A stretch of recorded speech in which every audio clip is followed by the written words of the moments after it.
দেখ আমি কিভাবে তোর শাস্তির ব্যবস্থা করি। কাটাবো, আমার যে ভীষণ খিদে পেয়েছে। আরে এই মেয়ে, সোনা ডিম পাড়া হাঁস, তুমি এনে দাও তো দেখি। এরপর জাদুই পালক অদ্ভুত শান্তিপুর গ্রামে বাঘ ও বাঘিনী তার একমাত্র মেয়ে ববিকে নিয়ে বসবাস করত। তাদের ছিল সুখের সংসার। বাবা, ও বাবা, আজকে না আমাকে ঘুরতে নিয়ে যাওয়ার কথা ছিল? তাড়াতাড়ি চলো, আমরা সবাই মিলে এখন ঘুরতে যাব।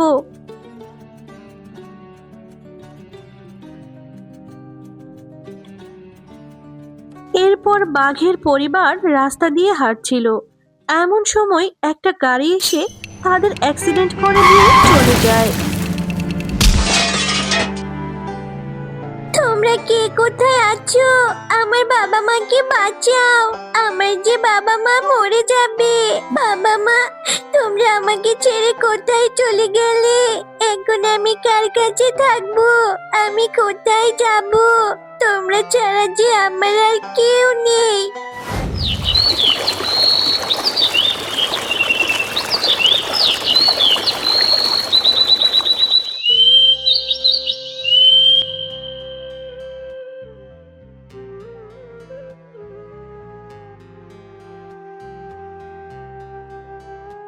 মা ববি, তোর বাবা মা মরে গেছে, তাদের কি হয়েছে?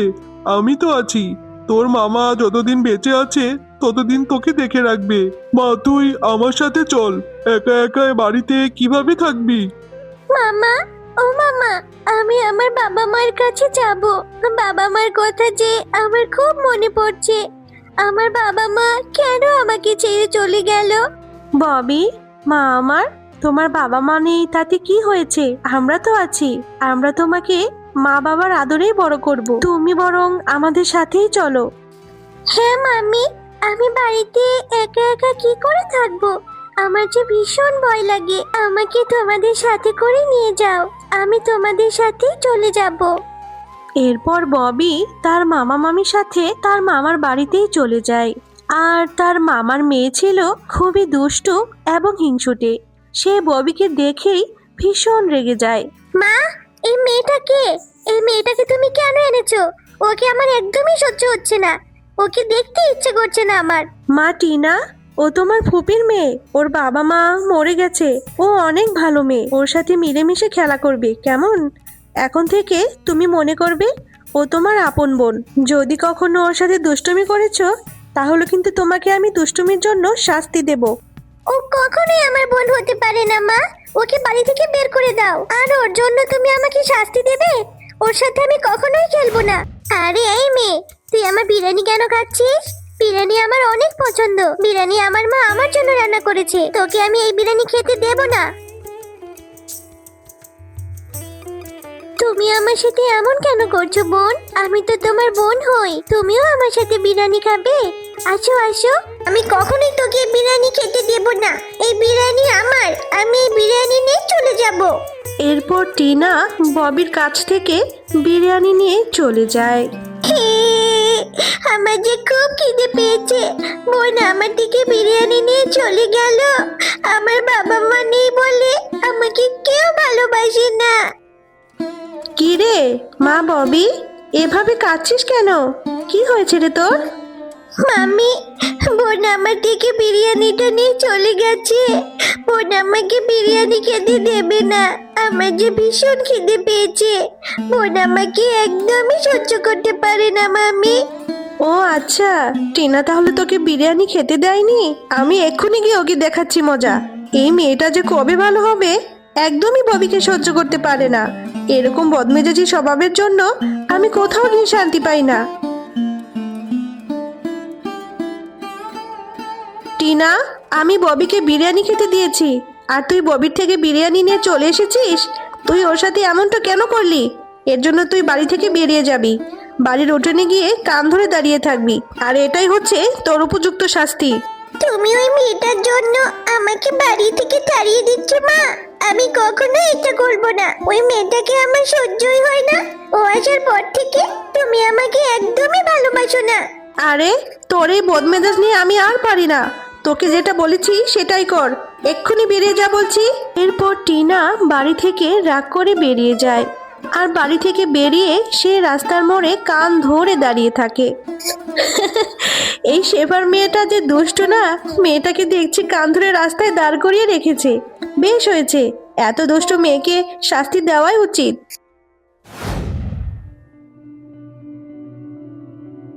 বোন, এই বোন, তোমার হাতে এগুলি কি? দেখে তো মনে হচ্ছে মিষ্টি। আমার যে মিষ্টি খেতে বেশ ভালো লাগে, আমাকে একটা মিষ্টি দাও না বোন। আরে তোকে আমি মিষ্টি দেব না, তোর জন্য আমাকে শাস্তি পেতে হয়েছে। তুই আমার আপন বোন নস, তোকে তো আমি কখনোই মিষ্টি দেব না। ছোটা কোথাকার, এখান থেকে যা। আমার খাবারের উপর ভাগ বসিয়েছিস, তোকে আমি কিভাবে শাস্তি দিতে হয় এটা আমি খুব ভালো করে জানি। এখন মা তোকে শাস্তি দেবে, এখন শুধু চেয়ে চেয়ে দেখ আমি কিভাবে তোর শাস্তির ব্যবস্থা করি। দেখ, আমি হাঁড়িটা ফেলে দিয়েছি, এখন মাকে আমি ডেকে বলবো তুই মিষ্টিগুলো ফেলে দিয়েছিস। মা, কোথায় গেলে? দেখো, ববি আমার মিষ্টির হাঁড়ি ভেঙে ফেলেছে। ও মা, ববিকে তুমি শাস্তি দাও। মা দেখো দেখো, ববি মিষ্টির হাঁড়িটা ইচ্ছে করে ভেঙে ফেলেছে। আমার কাছে মিষ্টি খেতে চেয়েছিল, আমি বলেছি আমি তোকে মিষ্টি দেব না, মা এসে মিষ্টি দেবে। আর ও আমার উপর জেদ করে সব মিষ্টি নষ্ট করেছে। মামি, বোন মিথ্যে কথা বলেছে, মিষ্টির হাঁড়িটা বোনই ভেঙে ফেলেছে, ইচ্ছে করে আমাকে শাস্তি পাওয়াবে বলে। ববি, এখন তো দেখছি তুই টিনার থেকে বেশি দুষ্ট। তুই এই মিষ্টির হাঁড়িটা কেন ভেঙে ফেললি? এর জন্য তোকেও শাস্তি পেতে হবে। এক্ষুনি বাড়ি থেকে বেরিয়ে যা। কোথায় যাবি সেটা আমি জানি না, তবে আজকে সারাদিন তুই বাড়িতে আসবি না, আর তোকে সারাদিন কিছু খেতেও দেব না। মামি, আমাকে এভাবে শাস্তি দিও না, তোমরা ছাড়া যে আমার আর কেউ নেই। আমি সারাদিন কোথায় যাব, কোথায় থাকবো বলো? আমার যে না খেতে পেয়ে খুব কষ্ট হয়। আমি এসব কিচ্ছু জানি না, আর আমি তোর কোনো কথাও শুনতে চাই না। তুই কোথায় যাবি, কি খাবি সেটাও আমি জানি না। আমি শুধু এটা জানি তুই এখন বাড়ি থেকে বেরিয়ে যাবি। অনেক দুষ্ট হয়েছিস, আদর পেয়ে পেয়ে একদম বাদর হয়ে গেছিস। যা, এক্ষুনি বেরিয়ে যা। এরপর ববি মন খারাপ করে বাড়ি থেকে বেরিয়ে যায়। বাবা মা, তোমরা আমাকে ছেড়ে কোথায় চলে গেলে? মামিও আমাকে বাড়ি থেকে বের করে দিল। আমার যে গহীন জঙ্গলে খুব ভয় লাগছে। আমি এখন কোথায় যাব?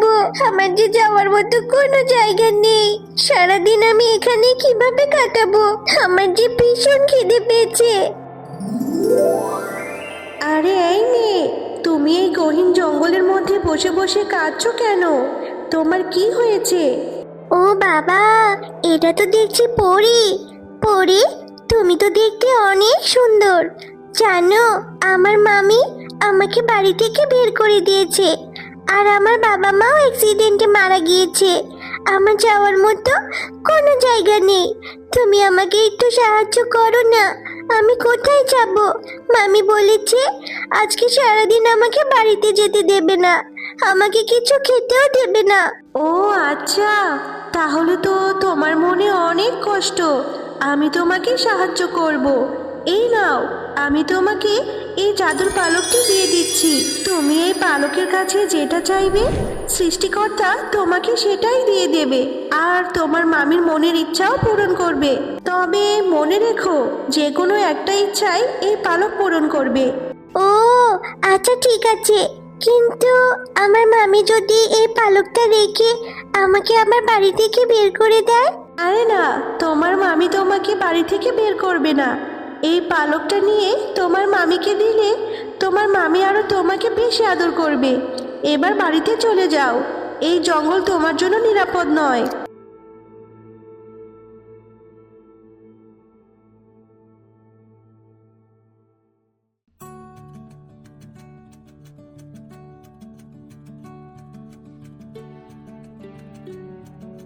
কি রে ববি, তোকে না বলেছি সারাদিন বাড়িতে আসবি না? তাহলে তুই এখনই কেন চলে আসলি? আর হাতে এটা কি নিয়ে এসেছিস? মামি, এটা জাদুই পালক, আমাকে একটা পরী দিয়েছে। এই পালকের কাছে তুমি যেটা চাইবে সৃষ্টিকর্তা সেটাই দেবে। তোমার মনে যেটা ইচ্ছে বলো, দেখবে এই পালক সেটাই দিয়ে দেবে। আরে, এটা তুই কি বলছিস? এই পালক জাদুই পালক? আচ্ছা ঠিক আছে, তাহলে তোর জাদুই পালককে বলতো আমার জন্য সোনা এনে দিতে? আমার একটা সোনার হাঁস চাই, সোনার ডিম পাড়া হাঁস, যে হাঁসের অনেক সোনার ডিম থাকবে। আচ্ছা ঠিক আছে মামি, আমি জাদুই পালককে এক্ষুনি বলছি। কিন্তু এই জাদুই পালক যে কোনো একটা ইচ্ছাই পূরণ করবে, এরপর আর সে কোনো জাদু করতে পারবে না। জাদুই পালক, আমার মামির জন্য সোনার হাঁস চাই, সোনার ডিম পাড়া হাঁস, তুমি এনে দাও তো দেখি। এরপর জাদুই পালক অদ্ভুত একটি সোনার হাঁস দেয়। মাম্মি দেখো দেখো, সত্যি একটা সোনার হাঁস হয়েছে, আর এই হাঁসের মধ্যেই হয়তো সোনার ডিম পাওয়া যাবে। আরে আরে, সত্যিই তো চকচকে সোনার একটি হাঁস, এত সোনা! চল চল, আমরা এই হাঁসের ঘরের মধ্যে গিয়ে দেখি। আরে, এই হাঁসের ঘরের মধ্যে তো দেখছি সবকিছুই সোনা। এই সোফাগুলো চকচক করছে, অনেক সোনার ডিম। আমরা তো এখন কোটিপতি হয়ে যাব। মামি, তুমি তো এখন অনেক সোনা পেয়েছো, তুমি এখন আবার আমাকে বাড়ি থেকে বের করে দেবে না তো, বলো? না রে মা, আমি আর কখনোই তোকে বাড়ি থেকে বের করে দেব না। এই সব কিছুই তোর, আর এই সব কিছু তুই ভোগ করবি রে মা। তোর সরল মনের জন্যই সৃষ্টিকর্তা তোকে এত কিছু দিয়েছে। এখন থেকে আমি আর তোকে কখনোই শাস্তি দেব না। হ্যাঁ বোন, তুমি অনেক ভালো, আমি আমার ভুল বুঝতে পেরেছি। এখন থেকে আমিও তোমাকে ভালোবাসবো, দুই বোন মিলেমিশে থাকবো। আমি আর কখনো তোমার সাথে দুষ্টুমি